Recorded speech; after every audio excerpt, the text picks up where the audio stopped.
네, 이어지는 시간은 허반석의 작전 리포트 시간입니다. 허반석 위원님의 시선으로 아주 스마트한 매매 전략 세워보는 시간인데요.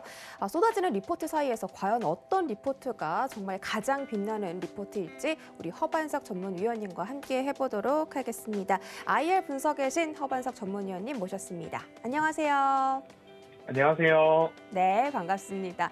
저녁에만 뵙다가 이렇게 또 아침에 뵈니까 기분이 좀 남다른데요. 네, 더 반가운 것 같아요. 말씀이 없으시네요. 네. 네, 네. 반갑습니다. 아나운서님. 아침에도 뵈니까 네. 저도 굉장히 반갑고요. 리포트 하나하나 꼼꼼히 같이 살펴보도록 하겠습니다. 알겠습니다. 오늘 조금 더 꼼꼼하게 살펴보도록 하고요. 오늘 어떤 리포트 분석해볼지 화면으로 만나보시죠. 네, 이번 주에 살펴볼 오늘의 종목 리포트 2차 전지입니다. 바이오 수요와의 전쟁으로 살펴보는 건데요. 2차 전지와 관련해서 어떤 수요적인 부분에서 저희가 해결해 보면 좋을지 체크해 드리도록 하겠습니다. 네, 이번 주 리포트는 2차 전지 업종 리포트를 다시 가지고 왔습니다. 하이투자증권에서 4월 28일 발간된 리포트인데요. 2차 전지 조정을 일부 받았고 받은 이후에 앞으로도 유망하다라는 이야기는 누누이 방송에서 말씀을 드려오고 있습니다. 그렇기 때문에 이제 공매도 재개 너무나 투자 심리 위축이 되고 있는 부분인데 그래도 기회가 온다면 꼭 가져가야 할 리포트 섹터다라는 말씀 좀 드리고 싶습니다. 2차 전지 배터리 그리고 소재 업종의 주가가 조정을 받았고요. 그 조정을 받은 이유에 있어서는 미국 국채금리 상승에 대한 시장의 영향, 그리고 배터리 화재로 인해서 조금 모멘텀이 펀더멘털이 흔들리는 부분은 아닌가라는 부분이 있었고요. 그리고 또 한 가지 큰 이슈 중에 하나는 LG 에너지 솔루션, LG 화학과 SK 이노베이션 사이에 ITC 소송 분쟁이 있었습니다. 그리고 폭스바겐의 파워데이에서 배터리 내재화, 수직 계열화를 진행하겠다라는 이슈들이 하나하나 각 배터리 제조사뿐만 아니라 배터리 소재 부분에 있어서도 주가의 조정을 가지고 오는 일들이 좀 있었습니다. 하지만 앞으로 배터리 상승 요인들이 굉장히 많다라는 말씀을 좀 드리고 있는데요.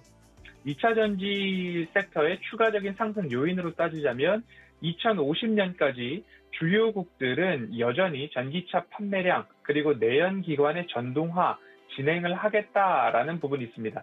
탄소 중립 선언이라는 부분으로 요약을 해볼 수 있겠고요.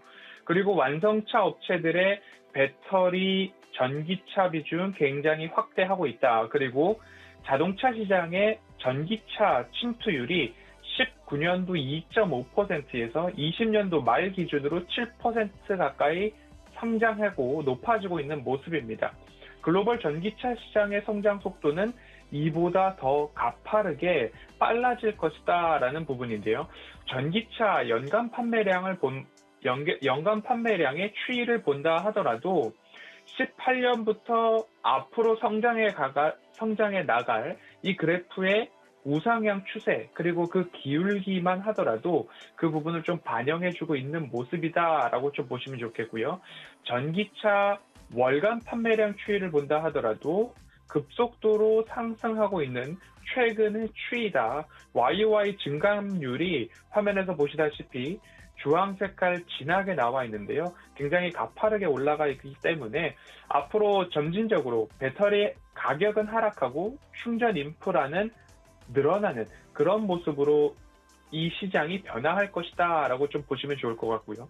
우리나라의 LG 에너지 솔루션부터 삼성 SDI, SK 이노베이션, 중국의 CATL, 일본의 파나소닉까지도 전 세계 주요 완성차 업체들과 함께 협력하고 그리고 일부는 JV, 조인트 벤처를 설립을 해서 협력을 강화해 나가는 그런 모습까지도 좀 일어나고 있습니다.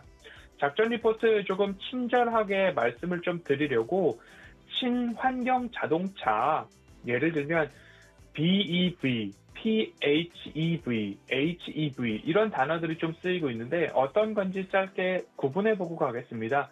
BEV는 배터리 일렉트릭 비클이라서 일반적인 전기차, 순수 전기차라고도 부르는데요. 동력을 만들기 위해서 쓰이는 에너지원이 모두 다 전기다. 그래서 배터리라고 보시면 좋을 것 같고요. HEV라고 하면 하이브리드 일렉트릭 비클입니다. 하이브리드, 힘이 적게 필요할 때는 전기 모터로 가고 그리고 힘이 많이 들어갈 때는 내연기관, 엔진을 함께 사용하는 그런 자동차. 우리가 이제 막 시작 단계에서 많이 보았던 하이브리드 전기차라고 보시면 좋을 것 같습니다. 하이브리드, 엔진과 전기 모두 다 함께 쓰는 거고요. PHEV가 있는데요. 하이브리드 일렉트릭 비클에다가 플러그인이라는 것을 앞에다가 넣었습니다. 플러그, 전기 코드를 꽂아서 충전할 수 있는 하이브리드 전기차라고 보시면 좋겠고요.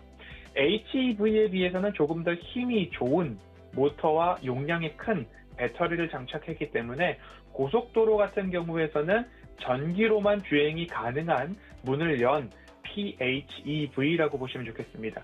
그리고 FCEV라고 하는데요. Fuel Cell Electric Vehicle인데요. 수소 전기 자동차를 이야기하는 부분입니다. BEV, 전기로만 가는 자동차에다가 수소 셀, SE를 넣었는데요. 그래서 휘발유나 경유 대신, LPG 대신 수소를 충전시키고 그 수소가 공기와 만나면 물과 전기를 생산해내서 그 전기를 가지고서 모터를 구동해서 이동하게 된다라는 부분입니다. 현재는 가장 높은 친환경성, 수소가 공기와 만났을 때 물과 전기를 일으켰기 때문에 배기구에서는 물밖에 나오지 않는다라는 부분입니다. 이런 부분으로 친환경 자동차 한번 구분을 해보았으니까요. 앞으로 BEV 그리고 PHEV 이런 이야기들이 나왔을 때는 하나 두 개 정도는 구분을 하실 수 있는 그런 모습이었으면 투자하시는데 조금 더 도움이 되실 것 같다라는 말씀 첨부 드리겠습니다.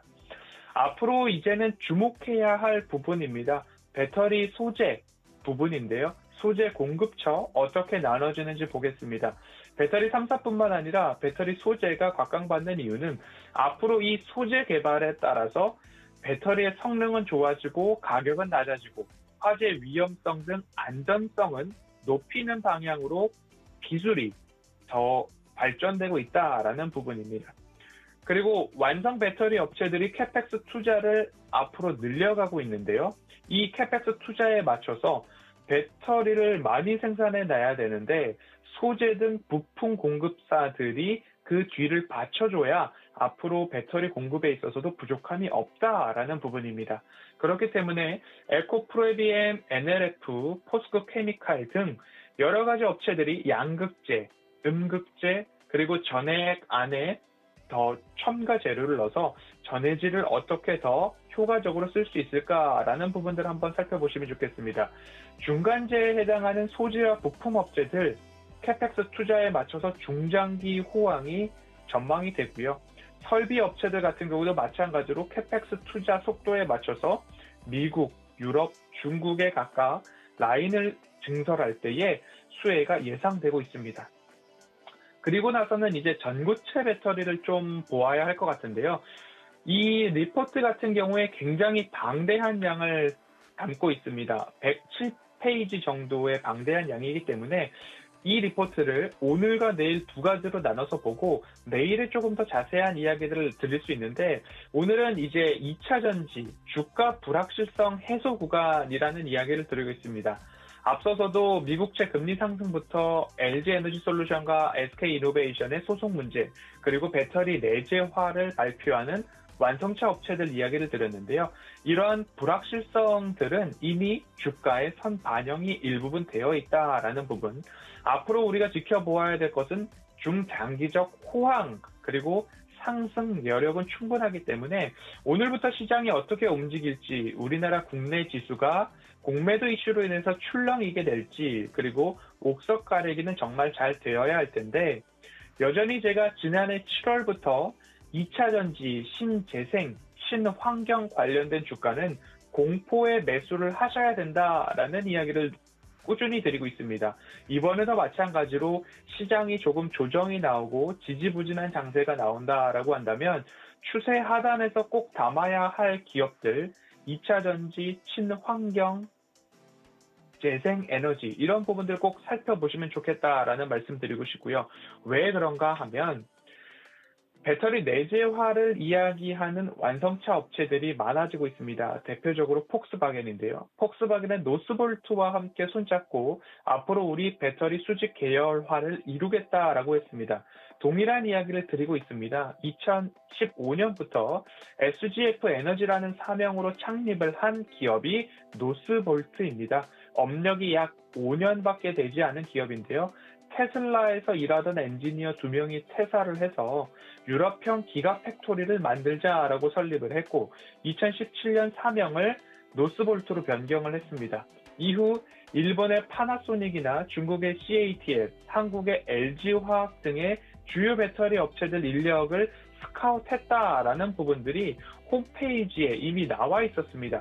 이와 같이 2019년 노스볼트 홈페이지에는 일본과 한국 등의 연구 인력들을 스카웃했다라고 이야기를 한 부분인데 앞서서 특허나 기술 침해라는 부분들이 이슈가 됐기 때문에 얼른 홈페이지가 수정된 그런 부분입니다. 그렇기 때문에 내재화에 대한 부분들은 이미 주가에 반영이 되었고 그 내재화 20년 업력의 기업들도 배터리의 안전성을 높이기 위한 연구개발 꾸준히 이어가고 있는데 5년 정도의 기업이 이 부분을 단숨에 따라온다라는 부분 여전히 어렵다라는 말씀 좀 드리고 싶습니다. 2019년 6월 노스볼트 지분을 20% 인수를 하고 최대 주주에 올랐고 2020년에는 중국의 3위 배터리 업체인 러시안 하이테크 지분도 26% 이상 사들인 그런 모습들이 좀 보이고 있습니다. 배터리 내재화 파워데이를 통해서 우리 시장에 충격을 주기도 하고 걱정을 끼치기도 하였지만 아직까지는 너무 걱정하기는 이르다라는 말씀 좀 드리고 싶고요. 조금 더 구체적으로 말씀을 드리자면 배터리 내재화, 품질과 안전성 그리고 가격 경쟁력까지 좀 가지고 있어야 하는데 그 부분을 어마어마한 자본력이 뒷받침되기 전에는 양산화하기까지는 아직까지 어렵다라는 부분 기억을 해주시면 좋을 것 같습니다. 발열 반응을 제대로 컨트롤하지 못했을 경우에는 화재와 직결되는 부분들도 있기 때문에 이 부분 규모의 경제, 대규모 설비 투자까지 이어지고 양산 체제까지 온다면 적어도 5에서 10년 정도는 더 남아있다라고 좀 보시면 좋을 것 같습니다. 이번 주는 시간 관계상 여기까지 조금 살펴볼 텐데요. 앞으로 화요일 정도에는 전고체 배터리 그리고 소재에 대한 이야기 조금 더 말씀을 드리면서 2차 전지 업종 투자 전략 여전히 유효하다라는 말씀 드릴 거고요. 오늘 살펴본 리포트 노란톡 오픈 채팅방에 올려드리고요. 핫클립 영상까지도 함께 공유드리고 있으니까요. 오셔서 이번 주는 2차 전지 섹터에 대한 이야기 함께 나누시면 좋을 것 같습니다. 오늘은 여기까지 살펴보도록 하겠습니다.